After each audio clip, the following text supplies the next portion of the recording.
Hi, I'm Susan Jabinski with Morningstar. 529 education savings plans have become popular vehicles for saving for college. Here today to discuss the two 529 plans that earn Morningstar's top rating and to talk about some best practices when it comes to evaluating 529 plans is Patty Wee.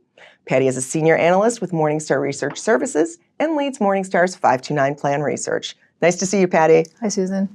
So let's start out with a brief definition of what a 529 education savings plan is and how it works. Sure. A 529 savings plan, it's an investment vehicle. And one of the key benefits of it is that when you invest in this vehicle, your money grows tax-free. And then when you spend it on qualified education savings for college and room and board and books, you're not liable for capital gains. Typically, a plan, they'll offer a menu. So there'll be a menu of different equity funds, there'll be some bond funds, and then the most common investment is typically like a target date fund, and we call them either target enrollment or age-based portfolios. And basically what it is that depending on your child's age, your child is 5, they still have, 13 more years of school, you pick that 5-year-old portfolio, it'll have a relatively high allocation in equities, and over time it will gradually de-risk. The idea is that you let the money grow, it's de-risking, and then just before you go to college, it shouldn't have that much equity left because, as we saw in this year's market, you would take a big hit if you had too much equities. So now, given the tax benefits that you mentioned about these plans, it seems like the first step to take to figure out if your state offers a tax benefit before investing in a 529, right? Yes. It's like with all tax issues, it's very, very complicated. It depends, does your state even have state income taxes? So if it doesn't have income taxes, it's not a question. But if it does have an income tax, you also have to check, does it offer an income tax benefit? And those come at all different amounts. The easiest thing to do is that we have an article on it, which we will put a link to in the bottom of this video. But basically, it can provide a benefit of $100 or so. But also, it depends on how much you're contributing, what your tax rate is, and what the benefit is. So, Patty, one of the other things that investors should be considering when they're examining 529 plans, besides taxes, is the idea of expenses of these plans. Talk a little bit about that. Right. So the sponsors have done a great job over the last few years. Fees have come down a lot.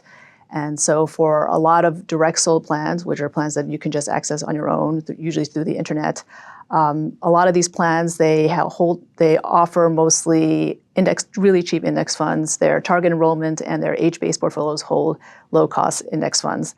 So those plans can actually be very, very cheap. There are some plans that offer an all-active lineup, and those tend to be a little bit more expensive, but some of them are worth it, like the ones offered by T. Rowe or Fidelity or American Funds.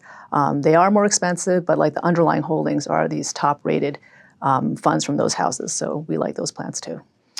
Now, what about investment options and processes? Do these tend to be sort of similar across different plans, or are there some significant differences? You mentioned some of them have actively managed funds versus index funds. What are some of the other differences you see? Generally speaking, the ones that are direct sold, they will tend to have a more index fund lineup.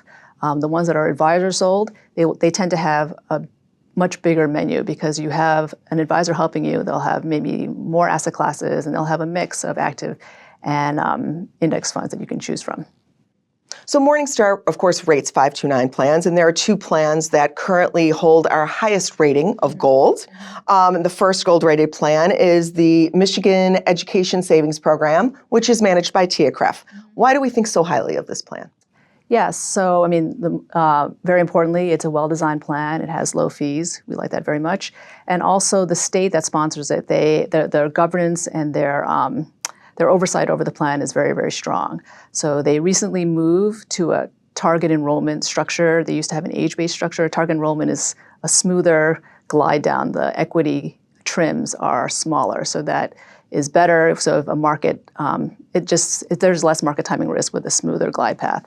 And when they worked with TIAA-CREF to create this new glide path, they incorporated how their state investors, when do they usually open accounts, how much are they putting in, and so they optimized the glide path using participant data, which we thought was a very strong, which was very good. And another thing they also did was they also made it open architecture. So they use a mix of funds. Sometimes from a certain provider, the provider will want to use their own funds.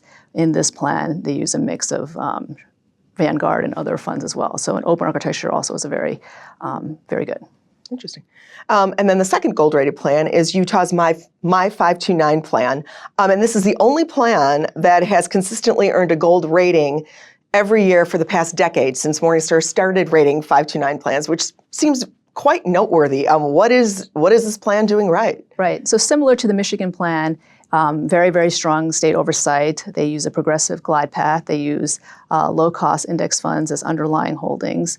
One thing that's different about the Utah plan is that they actually also have a feature where you can customize your own glide path. So you can kind of decide if you want to be more aggressive, you can kind of create your own more aggressive glide path.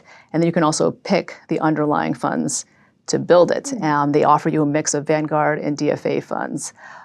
So that's an interesting option. Actually, it's the only plan that kind of offers this kind of customizable feature.